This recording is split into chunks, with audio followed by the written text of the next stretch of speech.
touche pas. Tu vas les mettre sur la bière? Oui,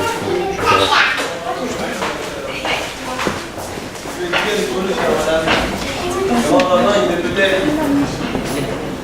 une demi-heure pour relever la maison. Et je n'ai jamais, absolument jamais, vu fléchir les jambes pendant toute la file.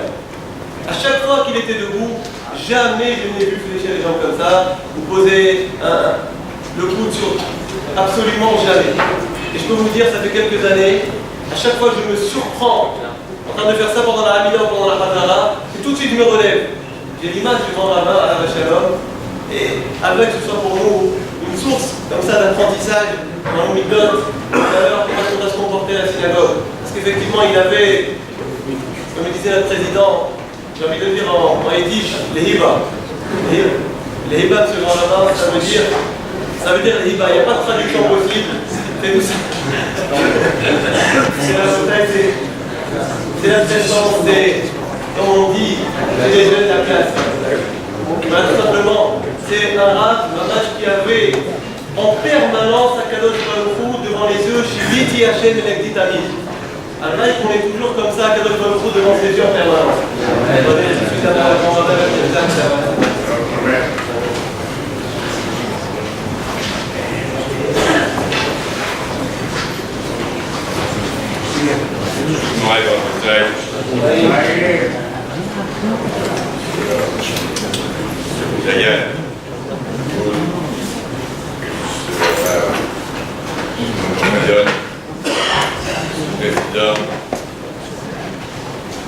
Voilà tous ici, toutes les dames également présentes, et vous manifestez votre akaratatot, votre reconnaissance, votre gratitude pour un Rav qui s'est donné totalement, mais alors totalement, pour la communauté. Et on peut dire que la synagogue de la fraternité se confondait avec le rabbin Maman. Tous les gens qui venaient me rendre visite pour des barouches, pour des mariages, pour des baptêmes, je fréquente la synagogue du grand rabbin Maman. Et c'était, on ne parlait jamais de la synagogue de la fraternité, c'était la synagogue Rabbin Maman. Comme il y avait la synagogue Rabbi Salimi, eh bien, lui-même, il avait cette caractéristique qu'il en avait un ascendant sur la communauté. Il avait une autorité sur la communauté, que tout le monde était au garde à vous quand on voyait arriver, parce qu'il était comme un général qui conduit la troupe, et il mettait tout un chacun dans le droit chemin. Et que si le grand Maman Zatzal avait fait des remarques, il ne se gênait pas de faire des remarques, même si c'était parfois un retardement. C'était un Ish Emet, un homme qui aime dire la vérité, même si vous considérez que parfois c'était sa vérité. Mais la caractéristique d'un Talmid Chacham, d'un véritable tzaddik, c'est au haut que bas haut. C'est-à-dire que son intériorité est semblable à son extériorité. Cela veut dire qu'il y a une nécessité d'une transparence. On voit tellement de gens aujourd'hui qui sont hypocrites, qui vous font des embrassades et qui vous font des salam aleik. Et puis, voyez-vous, je parle aussi en judéo-arabe. Et il se trouve que finalement, derrière vous, mettre un coup de poignard dans le dos. Et avec ça, ils vous disent bonjour chaleureusement et vous embrassent. Eh bien, la vérité, il n'y a pas toujours beaucoup d'amis. Le Sheker, il a beaucoup d'amis. Et c'était pas facile de dire à tout un chacun, tu as encore beaucoup de choses à améliorer. Et je pense à une anecdote qui est assez connue. La plus grande yeshiva du monde, numériquement parlant, la yeshiva de Mir. Il y avait un célèbre Rabbi Yoram Leibovitch à la salle, et qui avait remarqué deux élèves de la yeshiva, des véritables Talmidei Chachamim, des sages de la Torah, et il y en avait un qui excellait dans l'assiduité, dans l'approfondissement des textes, qui était un grand spécialiste du pilpoul, qui était baki pas à la rôle. Il passait toute sa journée avec le bac à étudier, Vagita Boyoram Balaïla. Et puis il y avait un autre élève qui se distinguait. Il cultivait le moussa, la chorma et le Rav Yerucham, de dire à cet élève qui était tellement assidu, un matmid dans la Torah. Vous savez, la Yeshiva, on voit la lumière qui brûle même la nuit. Toute la nuit, elle brûle. Il y a même toute la nuit des étudiants qui se relèvent pour étudier. La lumière ne s'éteint pas. La Torah, c'est l'étymologie de or. Or, c'est la lumière. On traduit souvent la loi. La loi, non. C'est la lumière, la Torah, qui va nous éclairer même la nuit. Eh bien, on voyait cet élève qui, avec toute son étude, recevait des administrations, des reproches du tzaddik que j'ai évoqué, et il disait, par exemple, toi qui étudies toute la journée, sur ton condisciple qui, lui, il cultive ses midotes, il travaille ses midotes tous les jours, il essaye de s'améliorer, de tikkun hamidot. Ça ne suffit pas d'étudier, il faut être inspiré de cet exemple extraordinaire de Moussa. Puis quand il voyait l'autre élève, il disait, mais toi tu fais du Moussa, c'est très bien. Mais par exemple, sur ton condisciple, qui lui donne la peine pour étudier, essayer de comprendre, pour trouver des réfugiés. Et quelques années plus tard, ce Rav Leibovitch a quitté ce monde. Et tous les deux ont commencé à parler de ce Rav en disant, oh là là, qu'est-ce qu'il ne disait pas comme compliment sur toi, que je vais prendre exemple. Et l'autre de dire, mais moi aussi, il me disait sans arrêt que toi tu es un homme extraordinaire et que j'ai encore beaucoup de progrès à faire. Je crois que c'était aussi une méthode de notre cher et regretté grand rabbin Mahamat Tassal, c'est qu'il essayait parfois de nous piquer pour que nous avancions dans le derrière, que nous évacuions des choses injustes, inadmissibles, inacceptables, et on a besoin de gens qui vous tirent les oreilles. On a besoin de madrichim, pas des gens qui sont là toute la journée à vous faire des compliments. Bien sûr que l'on aime les compliments, beaucoup de gens aiment les médailles, mais il faut savoir aussi entendre les reproches. Et c'était très important. De faire des torahot, c'est pas donné à tous. Alors je voudrais dire qu'il avait également l'amour de l'authenticité. Je le voyais un jour, il était de passage à la synagogue qui est ici, et je lui ai proposé de faire Mikra. Il m'a dit, écoutez, pourtant il était un grand spécialiste, un baltfila exceptionnel, qui avait même connu l'Alsace. Il était rabbin de Tag, à Mulhouse. Donc il avait eu affaire au Shkenaz, comme on dit, et je lui disais, je trouvais normal qu'il fasse un père de Mikra. Il m'a dit non, je ne connais pas assez bien l'air Ashkenaz, je vous laisse la place. Bon, ben, la date témoigne de cette anecdote. Il m'a dit, écoutez, ici il y a beaucoup de soirage, ne vous inquiétez pas. Non, il n'était absolument pas question, je ne ferai pas Mincha, je respecte le Minhag HaMakom. Et une autre fois, il y avait une grande bar mitzvah, il y a une dame peut-être ici qui s'en rappelle. Et puis on est arrivé à la Birkat Amazon et personne n'avait un sidour. J'étais le seul à avoir un sidour pour le bar mitzvah qui devait faire la Birkat Amazon.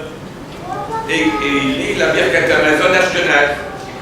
Et il s'est insurgé, il m'a mal comment, mais il faut faire ce parage, et qu'est-ce qu'il fait une Birkat Amazon Ashkenaz. Il aimait l'authenticité. Il n'aimait pas des gens qui tournent en veste. Voilà, je me fais là, bon, il y a des gens ils zappent dans des programmes de télévision. Non, il faut rester. Il était lui-même authentique dans la tradition orano-marocaine. Il voulait rester toujours authentique, mais ça n'empêchait pas qu'il respectait d'autres courants, d'autres origines, de façon remarquable. La preuve, dans ses publications, il a fait un livre sur le Baba Saleh, Mais il a fait aussi un livre sur le rabbi Lubavitch. Et nous savons, je salue la rabbinite Maman, qu'il aimait tous les juifs, quel que soit leur origine. Et vous en savez quelque chose. Donc, il avait cette capacité de respecter l'autre dans sa propre identité. Il y a beaucoup de gens qui veulent nous assimiler, qui n'acceptent pas un autre dans sa différence. Eh bien, lui était dans l'authenticité, ô combien attaché à ses propres racines spirituelles et à sa propre tradition, ce qui ne l'empêchait pas d'avoir un grand kavod et de respecter tous ceux qui servaient à quelque chose. Je conclurai par une histoire qui est très, très belle. C'était un élève qui s'appelait Rabbi Abraham Flom, qui est un élève du Maguid de Dubno. Et lui-même, il a rapporté une histoire d'un père qui avait dû prendre le chemin, un chemin difficile, pour arriver dans une grande ville. Et il était accompagné de son jeune enfant. Et ce père, il donnait toute son âme, toutes ses forces, pour s'occuper du bien-être de son fils. Il avait peur qu'il tombe, qu'il trébuche à cause des embûches, des obstacles sur le chemin. C'était épuisant, harassant. Et finalement, ils arrivent à la ville. Et puis, surpris, on ne pouvait pas rentrer dans la ville, il n'y avait que des forteresses, il y avait des murailles. Et nous avons commémoré la chute des murailles hier, le 17 avril. Et il s'est trouvé que quand les murailles sont ouvertes, eh bien, c'est la porte ouverte pour l'ennemi qui peut occuper la ville. Et il se trouvait que ce père et son fils arrivaient devant une ville entourée de murailles, impossibilité d'y entrer, personne ne rentrait dans la ville et personne ne pouvait en sortir. Et le père a dit, tiens, voilà une petite maisonnée, et il y a une petite fenêtre très étroite pour pouvoir y rentrer. Il n'y a que mon fils qui pourrait le faire. Alors toi, mon fils, tu vas rentrer. Moi, j'ai la bedaine trop importante, j'ai pris du ventre avec des années, je ne pourrais pas entrer. Mais toi, tu es frêle, tu pourras rentrer dans cette petite maison. Et tu pourras chercher, tu vois là-bas sur le mur, il y a les clés de la ville. Eh bien, j'ai besoin de toi. Jusqu'à présent, c'est moi qui me suis donné la peine pour te donner à manger, pour te donner à boire, pour te faire marcher, pour faciliter ton déplacement. Maintenant, c'est à toi de faire le nécessaire, à savoir de nous sauver tous les deux. Bien, je voudrais dire aussi que le grand Maman et son épouse ont montré ce que ça doit être, un couple uni. Je me souviens toujours des moments quand il y avait des épreuves, que je nous préserve, et bien, quand Madame la rabbinite avait perdu un de ses proches, eh bien, toute l'année, il n'a pas participé à une cérémonie joyeuse. Il n'a pas été à des repas de bar mitzvah, des repas de mariage. Il a dit non, mon épouse est en deuil, c'est comme si moi je suis en deuil. Ça, c'est vraiment extraordinaire. Beaucoup de rabbinines, et je ne fais pas de reproche à ces rabbins, mais ils disent bon, il faut quand même que je fasse un partorat, il faut que je me montre. Ils trouvent toujours, en arrivant à contourner la faute, pour trouver des justifications. Bien, vous avez parlé, Monsieur le Président, de sa droiture. Eh bien, c'est vrai qu'il était droit quand il voyait une situation, par solidarité vis-à-vis de sa femme. Jamais il aurait pu assister à des moments de réjouissance pendant l'année de deuil. Voilà, et je dirais, cet amour de l'un à l'autre, c'était quelque chose d'impressionnant. Que véritablement, Madame la rabbinite Maman, vous avez été non pas seulement à ses côtés, pas seulement pour les Big Milotes, vous étiez toujours là à ses côtés, mais dans toute son existence, vous avez toujours fait honneur à votre mari, qui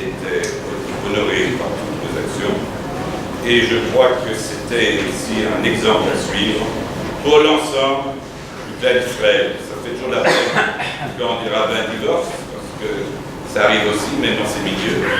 Mais là, on a eu un exemple extraordinaire de cet amour réciproque que l'un ne pouvait pas vivre sans l'autre. Et c'est aussi une grande leçon. Une grande leçon où les parents ont tout donné pour les enfants. Ils se sont investis totalement. Et puis, il arrive le moment où on a besoin des enfants. Et nous savons combien vous êtes donné de la peine dans les moments si douloureux il y a 2 ans. Et qu'il a eu encore une épreuve avant d'arriver en Eretz Israël. Mais je voudrais dire que vous avez aussi, vous-même, voulu vous investir en prenant exemple sur cet exemple lumineux, un exemple qui devra toujours vous accompagner. Je remercie tous les enfants que j'ai reçus récemment d'ailleurs, et Madame pour le mariage aussi, de dire qu'il y a cette vénération pour ce père qui a tant donné pour sa famille. Et on ne peut pas le dire au niveau familial, c'est évident. Mais que ça vous donne, par Chizouk, une force pour aller de l'avant, de toujours vous inspirer de votre papa et qu'il soit du Mélitzio Cher dans le mouvement pour vous aider à toujours aller de l'avant, pour vous stimuler, priver la communauté sans faire de compromis ni de soumission. Tehi Nishmato Torah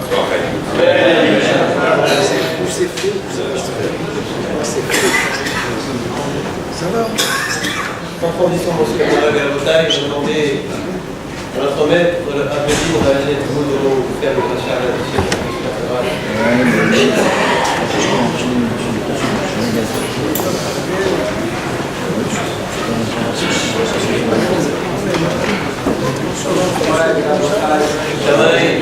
Monsieur le grand rabbin régional Chineke, Monsieur le président Shimon, le rabbin de la Kidila,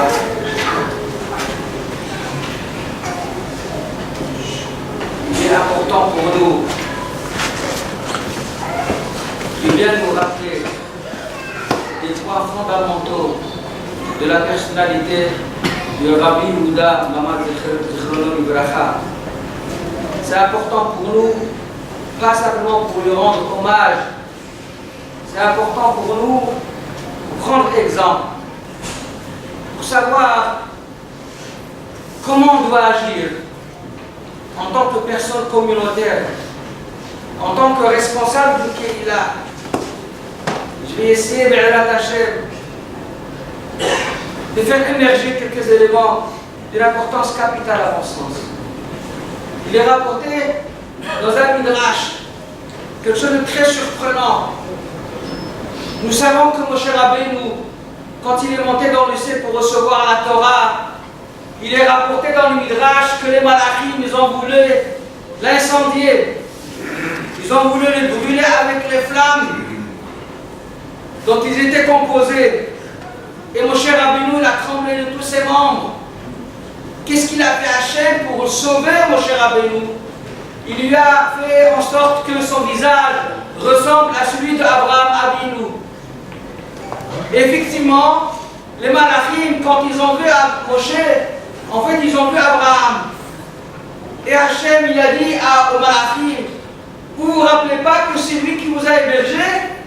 Vous les malachim, qui maintenant vous comportez de la sorte et voulez le détruire, mais vous avez mangé chez lui, il vous a accueilli chez lui, il a été dévoué pour vous, et maintenant vous êtes en train d'essayer de le détruire. Il est rapporté dans le midrash que tout de suite, les anges sont pliés, ils sont tués, ils ont laissé faire Moshe Rabbeinu de prendre la Torah avec lui. Et avant de partir, il dit à Hachem, à Moshe, Da, comme ça les paroles du midrash, Da lecha Moshe, shekol haTorah azot lo zachita lekabelota ela bizchut Abraham. Sache Moshe chose que nous n'avons jamais appris. On a toujours appris que Moshe Rabbeinu c'était la grande sommité qui a réussi de faire descendre la Torah du ciel sur la terre. Et voilà que Hachem il dit à Moshe, mais non, sache mon cher Moshe, c'est pas par ton zérout, c'est pas par tes capacités morales et spirituelles que tu as mérité de prendre la Torah. Bizrout Abraham Avinu. Et bien maintenant on est choqués, on est surpris. Nous savons qu'il n'y a pas eu quelqu'un de plus grand que Moshe Rabbeinu.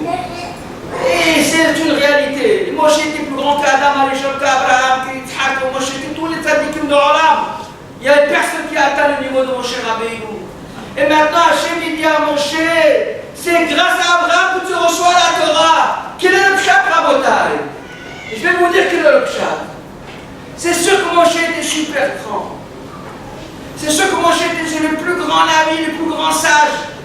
Mais ce n'est pas encore suffisant pour justifier que la Torah soit donnée aux hommes.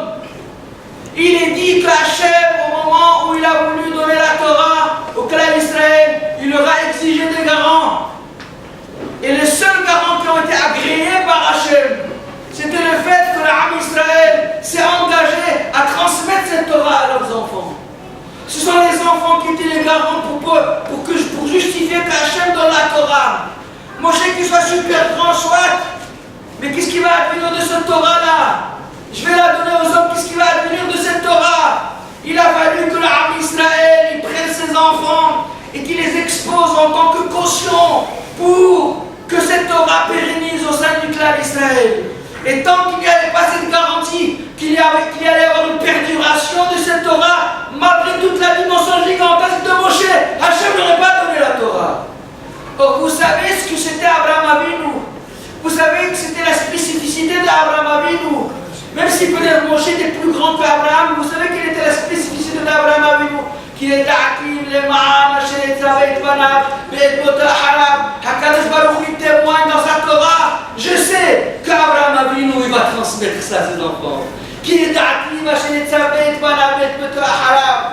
Rabotai, ce que je veux dire, pour rendre hommage à Ramaman, c'était un homme qui ne craignait pas les critiques.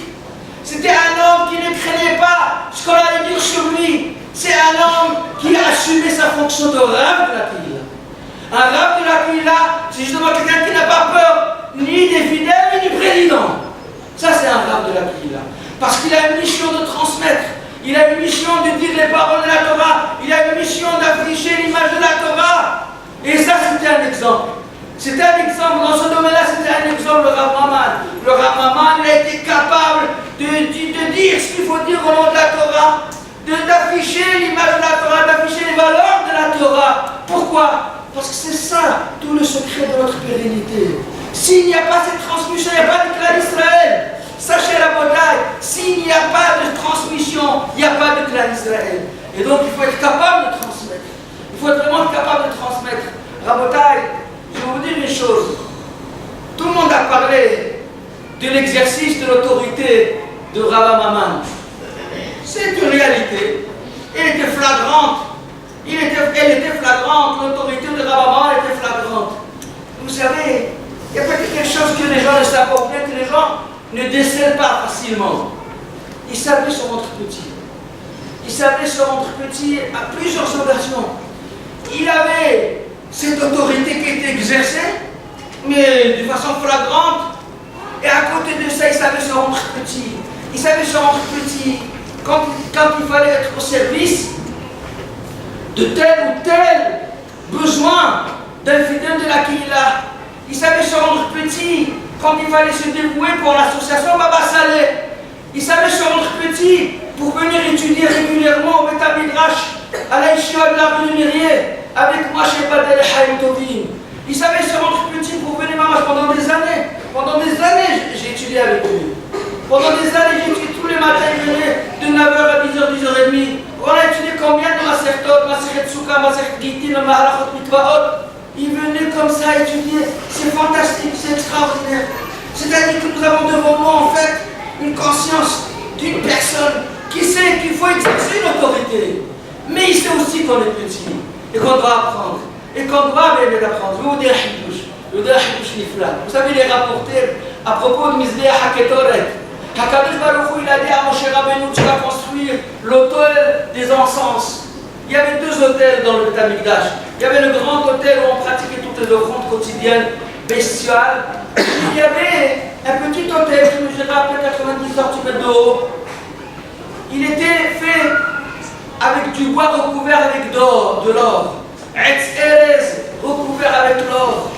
Et il y avait une mitzvah régulière que tous les jours, il fallait faire la combustion des encens le matin et l'après-midi. La Ketoret. C'est d'ailleurs la Ketoret qui est une source de protection hors pair du clan d'Israël, c'est la Ketoret. Au moment où Hachem il a dit à Moshe, Ve'asita lecha mizbeach Ketoret, Vikarta Arab, et ta Samamarim, tu vas construire l'autel, donc en bois recouvert d'or, et tu vas brûler là-bas les encens. Moshe il a dit à Kadosh Baruch Hu, c'est rapporté dans le Midrash Tachoma à la fin de Parashat Tetzavé. Amar lo Moshe le Kadosh Baruch Hu, Ribono shel Olam. Mais qu'est-ce que tu es en train de me dire?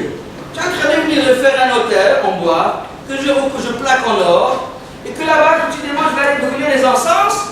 Mais, est-ce qu'il y a un feu qui ne dévore pas? Mais si je vais mettre le feu sur l'or pour brûler les encens, le feu, il va faire fondre l'or, il va brûler le bois, et tout le mystère va disparaître. Est-ce qu'il y a un feu qui ne détruit pas? Amar lo HaKadosh Baruch Hu, Eshelachem ochelet, Esheli ena ochelet. HaKadosh Hu, il a dit à Moshe, votre feu à vous, votre feu des terrestres, lui il dévore, il détruit, il abîme, mais mon feu à moi ne dévore pas. Mon feu à moi ne détruit pas. Il a voulu lui dire, tu vas brûler les encens et l'autel restera intact. C'est la réalité qui a perduré pendant 410 ans. Dans le premier Beth Amikdash et 420 ans le deuxième Beth Amikdash, on faisait brûler les encens sur l'autel et l'autel restait intact. Très bien. Ce qui m'intrigue terriblement dans ce dialogue-là, entre HaKadosh Baruch Hu et Moshe Rabbeinu, c'est que Moshe s'étonne et il dit à Hachem, Kloum yesh eshe ela ochelet. Est-ce qu'il y a un feu qui ne dévore pas? Mais s'il y a un être humain dans le monde qui a eu l'occasion de constater qu'il oui, il y avait un feu qui ne dévore pas, c'est là Moshe Rabbeinu. C'est lui le premier qui avait vu le Séné qui était enveloppé de flammes, et la Séné et les c'est lui qui a constaté des visures. Il a vu qu'il y avait du feu autour du buisson ardent en plein désert et que le buisson ne se dévorait pas. Il sait bien qu'il y a un feu qui ne dévore pas. C'est quoi la petite couchia là de Moshe? Kloum yesh eshe ela ochelet. Je vais vous répondre à la bataille.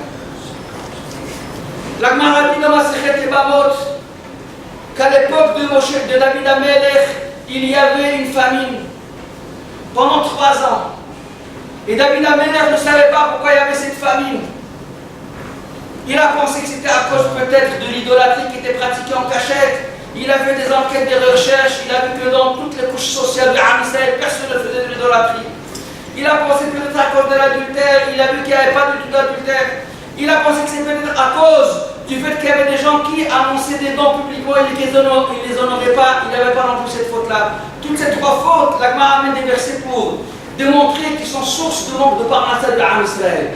Donc c'est pour cela qu'il a pensé d'abord que c'était peut-être à cause de ça que les gens mouraient de faim. En fin de compte, il s'est adressé au livre Tumim, il s'est adressé au pectoral, et il a posé la question à Kadosh Baruch Hu, mais dis-moi pourquoi cette famine? Pourquoi les gens sont en train de mourir de faim et n'ont pas de quoi manger? Quelle a été la réponse? Elle est sortie sur le pectoral la réponse suivante. Al Shaoul ve'al bet Adamim. C'est à cause de Shaoul, le roi Shaoul, Shelon Ispat Ka'alacha, qui était décédé et on n'a pas pleuré suffisamment sa disparition. On n'a pas fait les oraisons funèbres adéquates à la grandeur de Shaoul HaMelech. À cause de ça, vous allez maintenant la famille. Il y a encore une autre raison.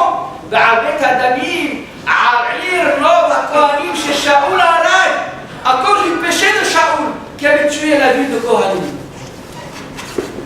2 raisons que le ciel a dit pourquoi il y avait cette famine. D'abord parce qu'on n'a pas honoré suffisamment Moshe lorsqu'il est mort, on n'a pas honoré suffisamment Shaoul quand il est mort. Et deuxièmement, à cause de la Avera qu'avait commise Shaoul en exterminant toute la ville de Kohanim de Nob. Là, c'est une latence, c'est contradictoire. D'un côté, tu es en train de revendiquer les honneurs de Shaoul, et de l'autre côté, tu es en train de le condamner. Et la Gemara répond par le principe suivant la bataille. Oui, c'est ça, les traits de caractère d'Akadosh Baruch Hu. Ba'Hashem Mishpato Shampa'olo. Lorsque il juge une personne, Hachem, au moment où il est amené à le juger pour le châtier, pendant ce moment-là, il se rappelle des bonnes actions qu'il a accomplies aussi. Ba'Hashem Mishpato Shampa'olo. Il dit Rashi, Besha'a Shakar Koudan et Adam, vous aurez pour Atzikotan. Ça veut dire en même temps qu'il y a le din, il y a la rigueur qui est en train d'être mise en application, mais en même temps qu'il y a la présence d'un débordement de la Habib d'Akadosh Baruch Hu. D'accord, Shaoul, il a tué, mais finalement c'est un tzaddik, Shaoul.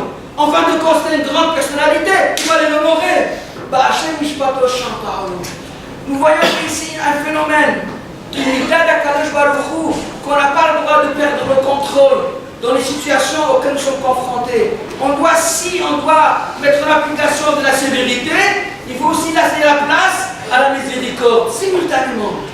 En réalité, c'est ça la question de Moshe à Akadosh Baruch Hu. Quand il lui a dit, est-ce qu'il y a un feu qui ne dévore pas? Et je vous ai posé la question, mais c'est lui le premier qui sait qu'il y a un feu qui ne dévore pas. Il a bien vu que le puissant ne se dévorait pas avec le feu. En fait, la question de Moshe est la suivante. Qu'il y ait un feu qui ne dévore pas, ça c'est oui, une réalité qu'il connaissait.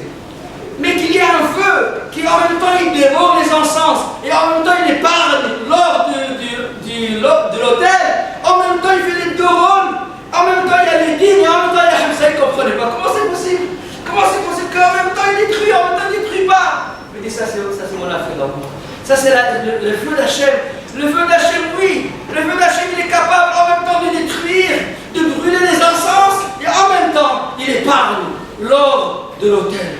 Ba'Hashem Mishpato Shampa'olo. Cette mida-là, elle est fondamentale dans notre existence. Pour vraiment réussir notre vie, pour vraiment les acquitter vis-à-vis d'Hachem, vis-à-vis des hommes, il faut savoir conserver notre maîtrise des situations. Même quand on a parfois une remarque à faire à quelqu'un, ce n'est pas une raison pour le balayer totalement.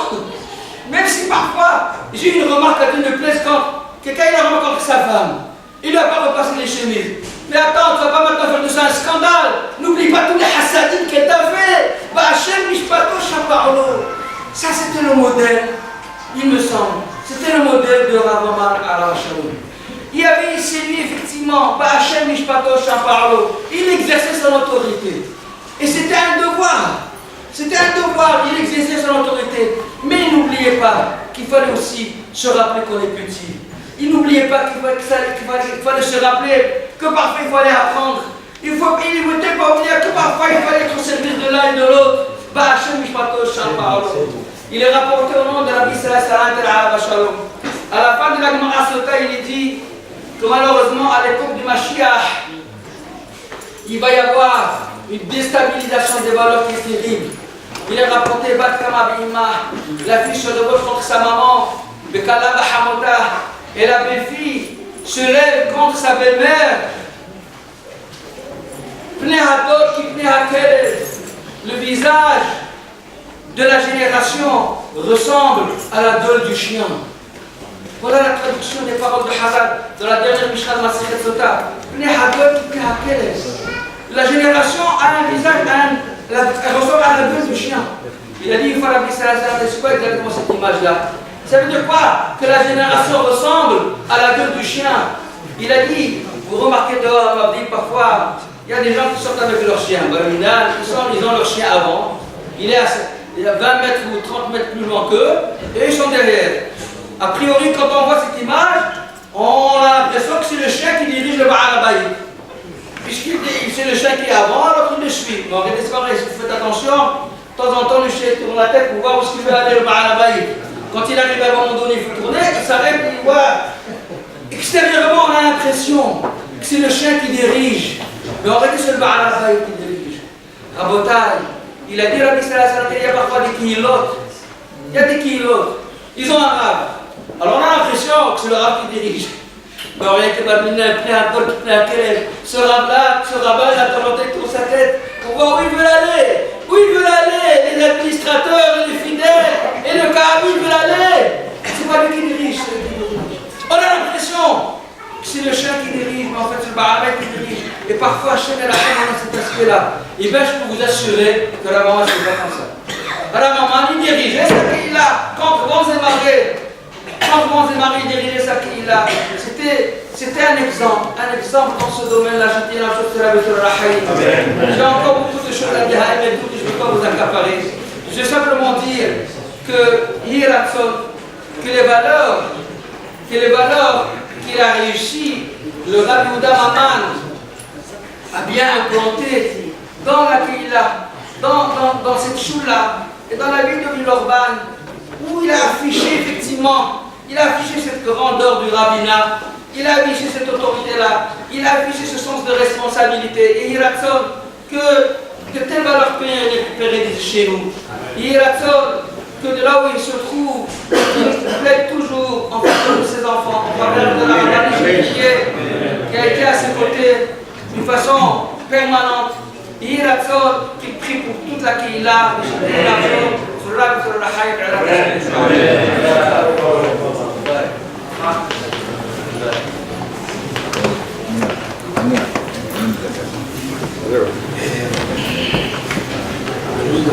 D'éviter bien sûr, avant tout bien sûr la Torah, le fils du Rav,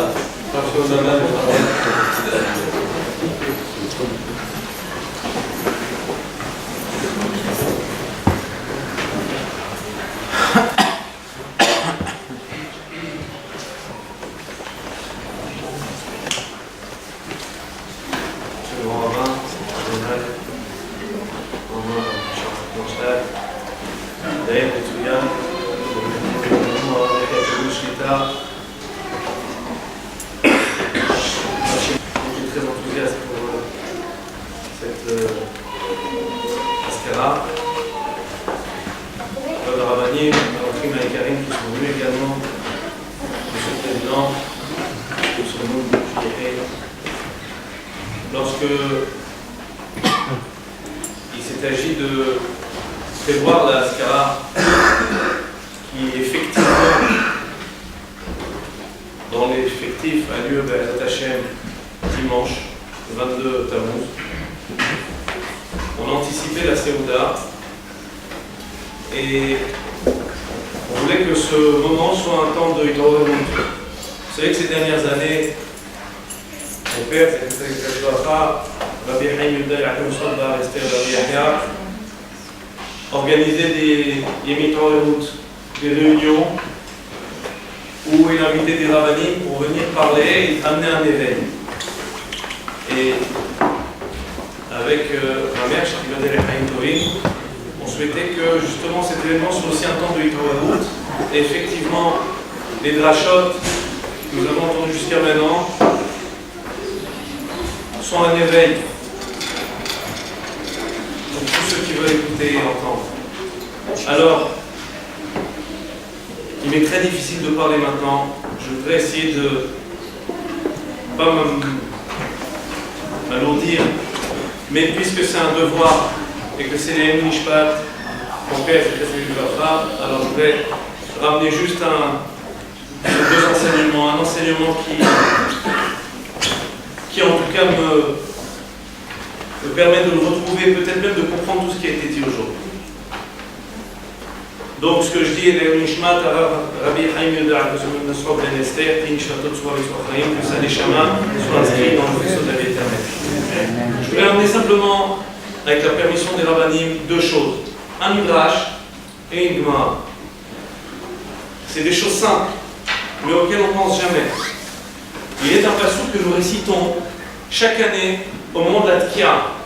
Au moment où on finit de Tkia Shofar, alors tout le monde dit Asher Ha'am Yud'ai Teroa. Heureux le peuple qui connaisse la Teroa, la sonnerie du Shofar. Et sur ce passouk qu'on dit, c'est communément on a l'habitude de le dire. Alors vient le Midrash et pose une question. Amar Rabbi Yoshia vient et dit à partir de ce passouk, Ashrei ha'am yod'ei teroa, heureux le peuple qui connaisse la sonnerie du shofar. Vechri, en umot ha'olam yod'eim le'ariah, est-ce que les nations du monde ne savent pas sonner? N'y a-t-il pas de grands trompettistes, saxophonistes, avec toutes sortes d'instruments avant? N'y a-t-il pas des gens qui savent faire de belles sonneries, de belles mélodies?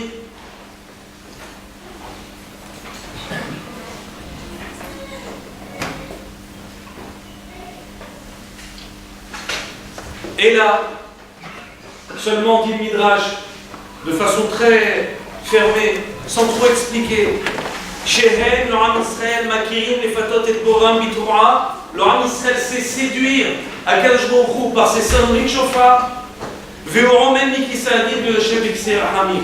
Et Akadosh Baruch Hu alors, grâce à la sonnerie du shofar, se lève du trône de la rigueur, de la justice, pour s'asseoir celui de la transigence et de la miséricorde.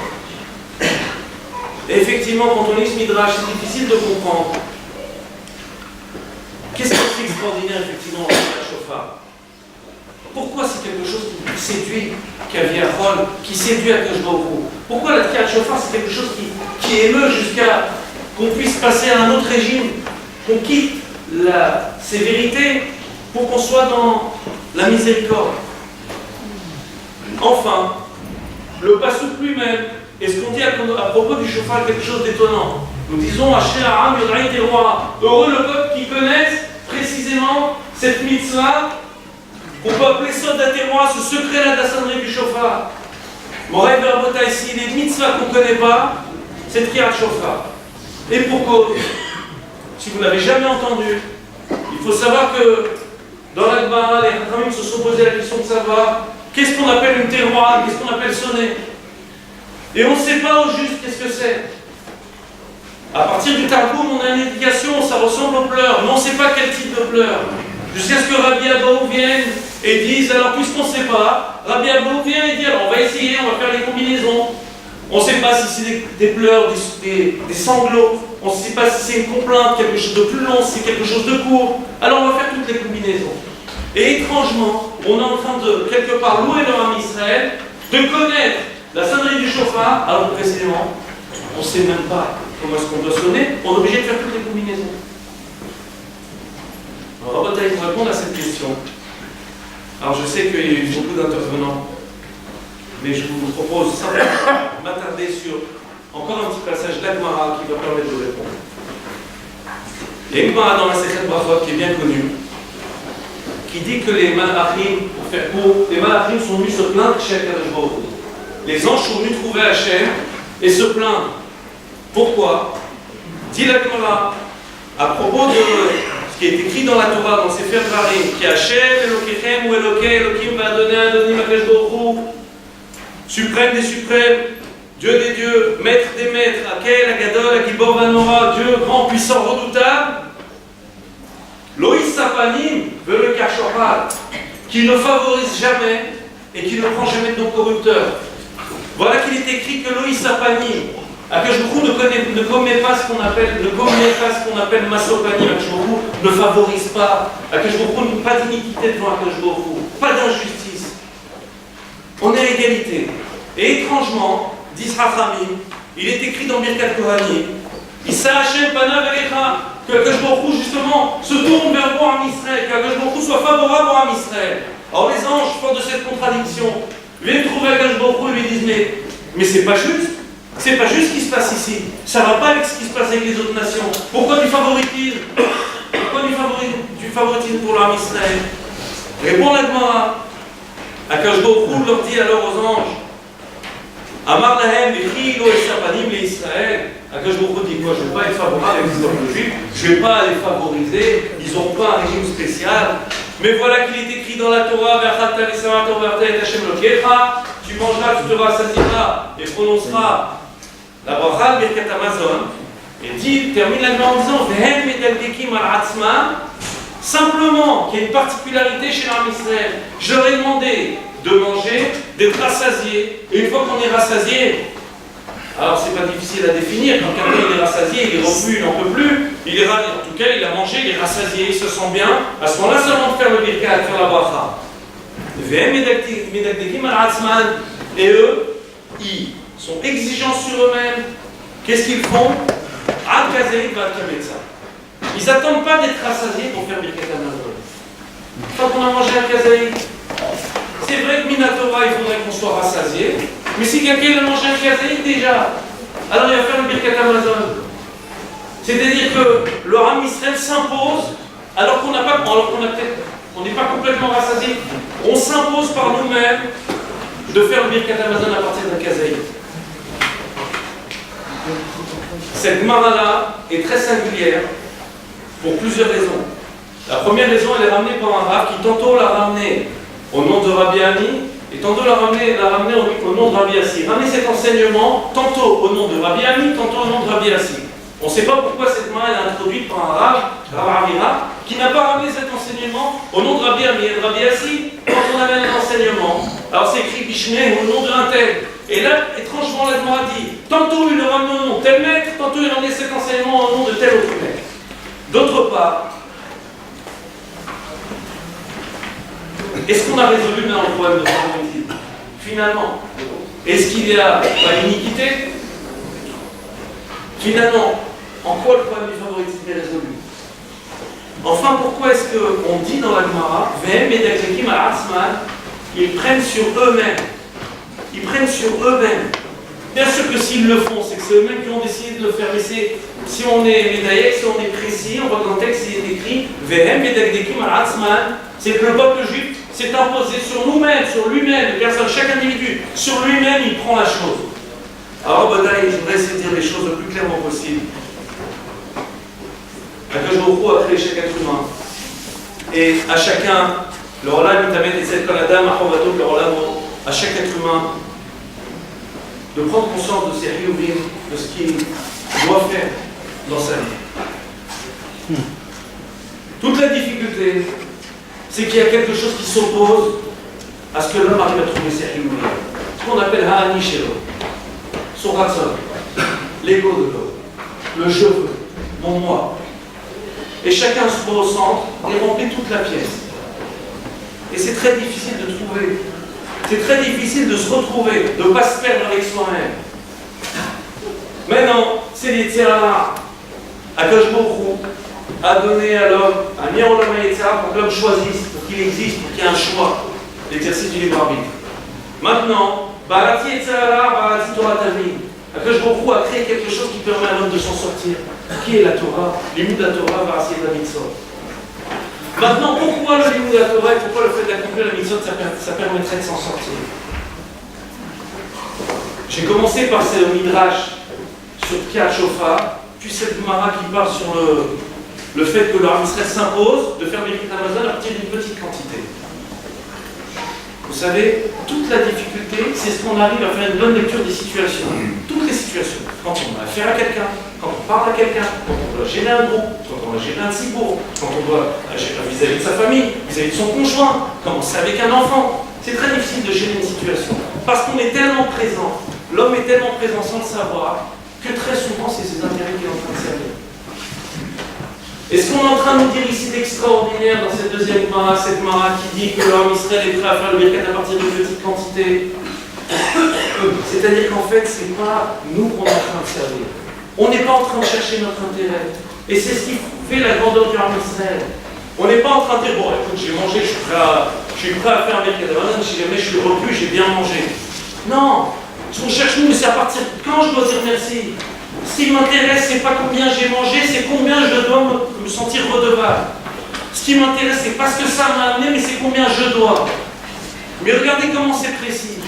Pas seulement combien je dois quand j'ai mangé, mais ça, c'est si j'ai mangé, alors je me sens redevable à partir d'une petite quantité.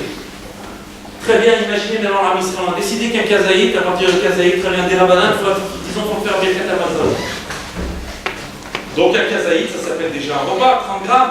Très bien, il y a un pauvre qui tape à la porte maintenant. Et il vient demander la tzaka. Qu'est-ce que je vais faire? Je vais dire, tu sais, puisque maintenant on fait Birkat Hamazon sur 30 grammes, voilà, tiens, 30 grammes de sang, c'est fini, j'ai fait la méthode de donner la tzaka. Je t'ai donné à manger. Non, il est bien écrit dans la Gemara, Medakdekim al-Atzman, ils prennent sur eux. La qualité du Ham Israël, c'est cette espèce d'ambivalence, d'une certaine manière, très exigeant sur soi et toujours rester très tolérant sur les autres. C'est-à-dire en même temps exiger sur soi, se sentir redevable, à partir de peu de choses déjà, sentir qu'on doit beaucoup à Akadosh Baruch Hu. Mais quand c'est pour l'autre, quand c'est donné à l'autre, alors l'autre il n'a pas mon ventre, il n'a pas ma faim, l'autre il a besoin de beaucoup, l'autre il a besoin d'être rassasié, quand c'est l'autre, c'est pas moi, c'est une autre problématique. Dès lors qu'il y a un autre, c'est un autre problème, c'est une autre vision. À Botaï, s'il y a une spécificité dans le Kiat Shofar, et j'attire votre attention quelques minutes encore pour essayer de terminer. Nous avons commencé par poser la question, heureux ce peuple qui connaît le secret de la terroir. Et nous avons vu qu'on ne connaissait pas la terroir précisément, on fait toutes les combinaisons. On fait shvarim, des sons, 3 sons moyens, ensuite on fait la 3, des petits sons, accompagnés à chaque fois d'une carte de chaque côté. Et personne n'est capable de dire, on cherche, on essaye. Rabbi Abaou a même institué qu'on fasse toutes les combinaisons. Alors maintenant, si c'est ça, pourquoi ça émeut à Akadosh Baruch Hu dans la bataille? Ce pauvre Tokia qui est là en train d'essayer de forcer de sonner avec tous les ratés que ça peut entraîner, et qui s'efforce de faire toutes les combinaisons, ça fait qu'Akadosh Baruch Hu se lève du Kissédine pour s'asseoir sur le Kissé Rahamim. Et comment et pourquoi? Eh bien, vous savez, précisément parce qu'on ne sait pas, et on cherche qu'est-ce qu'il faut faire, on fait de notre mieux. Et on essaye tout ce qu'on peut trouver. Et quand il s'agit d'Akadosh Baruch Hu de faire Avodat Hashem, c'est chercher quelle est la meilleure solution pour servir le Boré Olam. Pas faire ce qu'on a envie, pas faire ce qui nous convient, mais ce qui nous incombe, ce qu'on doit faire, ce qui est mieux, la meilleure option. Ben Adam Lamakom, quand je suis devant Akadosh Baruch Hu, ou quand je suis face à quelqu'un, qu'est-ce qui me convient le mieux à mon interlocuteur? Pas ce qui m'arrange. Avodat, si j'ai ramené ce Torah, communication de Rabbanim, c'est parce que j'ai l'impression qu'il sait parfaitement, c'est ce qui est dit précédemment bien sûr, à la personnalité de mon regretté père, comme sur Ben Esther. Vous savez,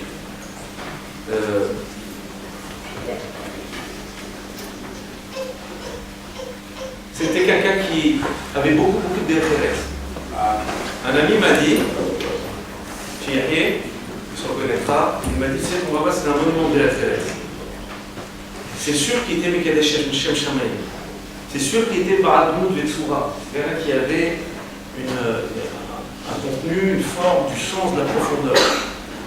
C'est quelqu'un qui était, comme c'était dit, un Shalet Sibour, qui arrivait à entraîner, à sensibiliser à Tfila. C'était quelqu'un qui était, comme ça a été dit, un Bakoré, qui était médacté, qui faisait les choses avec attention et précision. En même temps, c'est quelqu'un qui était seulement représentatif, convaincant, puis on était impressionné. Mais pourquoi? Parce que sincère. Et pourquoi sincère dans l'hôtel? Pourquoi on est touché comme ça? Et même nous, dans les coulisses, à la maison, il était le même. Pourquoi on a été touché comme ça? Acheter à Aram, il a été roi. Parce que lui, ses agissements, c'était chercher toujours quelle est la meilleure façon de faire. Tout le temps. Il ne se cherchait pas à lui, il cherchait la meilleure façon de faire. Et quand vous avez en face de quelqu'un, en face de vous quelqu'un qui ne cherche pas, qui ne se cherche pas à lui, qui cherche la meilleure façon de faire, à ce moment-là, vous sentez qu'il y a une sincérité. Et vous êtes impressionné, vous êtes imprégné de ce qu'il fait. Sachant allier l'art et la manière, le fond et la forme, chaque chose qu'il faisait dans votre Hachem, vous avez émané de lui quelque chose qui nous faisait ressentir qu'on se rapprochait d'Akadosh Baruch Hu. Sans compter les périodes de Yamim Noraïm, les périodes de solennité, Rosh Hashanah, Yom Kippour, où la Pshut Oké Mashmao explicitement, pour ceux qui l'ont connu, et je sais que beaucoup ici le ressentent et savent de quoi il s'agit, on pouvait ressentir sur lui, même à la maison, on pouvait ressentir sur lui, il y a quelque chose qui se passe, il se trame quelque chose, il y a Rosh Hashanah, Yom Kippour qui arrive, il y a quelque chose qui se passe. Il n'y avait rien d'effrayant. Rien d'effrayant. À chaque chose sa place, à chaque chose son attitude, avec les chotes d'avoir méritomatov, phrase qu'on entendait régulièrement, disait. Rien de ces gestes n'était laissé ni aux aléas de la facilité. Son mot d'ordre, c'était l'exigence, mais sur lui-même, mais beaucoup de tolérance pour les autres. C'est vrai que c'était quelque chose de. Il ne ménageait pas ses efforts, même jusqu'à la fin. Jusqu'à la fin de sa vie, il ne ménageait pas ses efforts. Je me souviens avoir essayé de le convaincre de ne pas aller pour certaines choses. Je me parlais même des fois pour des choses, j'allais voir, c'est difficile, la payer au Charnaraba. Il me disait, mais je l'ai fait tout le temps, je vais le faire. Et le lendemain, quand je le voyais, il me regardait, il me disait, alors, on va prochaine, on a fait la veillée, bien, on a étudié, on a le Taranit, et pas des jours et des jours au Hachem, le Taranit, donc je me souviens de 3 ou 4 jours au Hachem, j'ai fait le Taranit, parce que la chimiatérie, quelqu'un qui fait une chimiothérapie, c'est très très compliqué. Et lui, il n'avait pas une continuité comme ça. Bon, Ben Adam Mahavero, vous avez cité avec ma maman, la rabbinite chez Thierry, c'était pas seulement un Shalom Bayit exemplaire, quelque chose d'exceptionnel, c'était toujours, que ce soit l'un ou l'autre avant soi. Et Chitouf Peroula, et on fait les choses ensemble. Je vous ai déjà donné, mais si on retient des choses comme ça, le bail, moi je crois que moi, cette histoire-là de si on reçoit un faire-part, ça tente pour l'ouvrir. On est tous les deux, c'est ensemble, on partage des choses, Vous savez ce qui fait le lien entre les gens dans un couple et dans l'intimité, c'est de partager, se sentir ensemble. On est ensemble, c'est pas qu'on vit en parallèle, nous vivons ensemble. C'était ensemble. Je me souviens que lorsque quelqu'un voulait l'emmener, l'accompagner quelque part, à chaque fois il prenait la peine de dire avant, écoute, demande à ton épouse si ça ne la dérange pas. Peut-être qu'elle a besoin de toi. Mais régulièrement, j'avoue, je me souviens de ça. Bon, il y a des milliers de choses, je ne veux pas prendre de votre temps. Bien sûr, c'était une grande échama, digne, subtile et dévouée, toujours quoi qu'il en coûte. Je me souviens d'une anecdote où il y a quelques années, ils attendaient l'autorisation parce que, je ne sais plus les données, peu importe, il y a une situation où un père s'opposait à ce qu'on fasse la mila à son fils. Et je me souviens que le téléphone a sonné très tard, et on m'a annoncé, ça y est, on a eu l'autorisation, le papa il est d'accord qu'on fasse la mila. Mais j'ai vu comment il était. On aurait dit, je ne sais pas quelle nouvelle. Il est venu, il est sorti, il a tous les outils de la mila, tac tac, ça y est. Il m'a dit, demain, je dois aller, attention, voyager, tac tac, comment ça va se passer? Vous imaginez, c'est quand il y a une autorisation, vous allez peut-être devoir vite voyager, saisir l'occasion, aller le faire, etc. L'avenir, pour faire entrer un enfant biblito chez Abraham Avinu, mais c'était, ça y est, les portes se sont ouvertes, on y va. Quoi que ça lui coûte, quoi qu'il lui en coûte, il était partant, ça veut dire on se sentait animé, vibré. C'était, ça y est, avant d'attacher. J'ai rencontré il y a une semaine, je termine là, à Francfort, et il m'a dit, donc je l'ai rencontré à Paris, à l'occasion de Simcha. Il m'a dit, vous savez, il était donc une période à Lyon, si ça fait une heure, parce qu'il était donc à Lyon, il m'a dit, vous savez, c'était mon collègue, et il m'a dit, on était des pionniers. Il m'a dit, lui, il était vers les gratte-ciels, donc à Francfort, je me souviens bien de la géographie, il était vers les gratte-ciels et moi j'étais vers Lyon.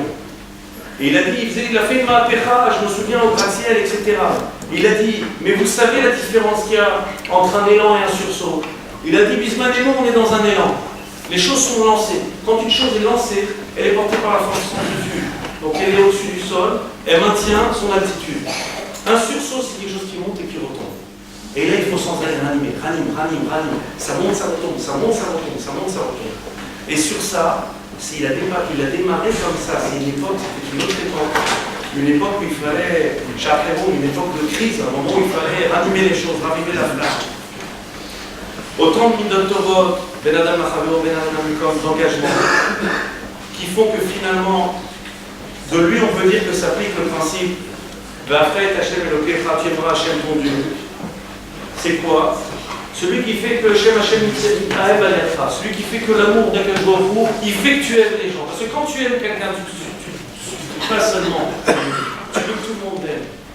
Eh bien, je crois que lui, sa dévouance, sa sincérité, à chaque fois, se voyait dans sa façon d'agir. Aime, fuse dans Avodat Hashem, où à chaque fois, il cherchait qu'est-ce qu'il faut faire, comment faire pour le mieux. Et je me souviens, on n'a pas eu des discussions futiles. C'est quelqu'un qui ne parlait pas beaucoup. Pas de varim métélique. Pas militairement n'intéressait pas. Les choses, ça n'intéressait pas. Quand je le voyais, j'ai parlé avec lui. Je me rappelle ces 20-25 dernières années, on a parlé que de Torah. Que de Torah, Pédouchim, de choses, de mitzvot, de il faut aller faire ci, il faut aller faire ça. C'était sa vocation, mais en cherchant toujours quelle est la meilleure façon de faire. En fait, je sais aussi que vous ne voulez pas qu'on abuse du temps des gens. Alors je vais m'arrêter maintenant. En faisant une fila.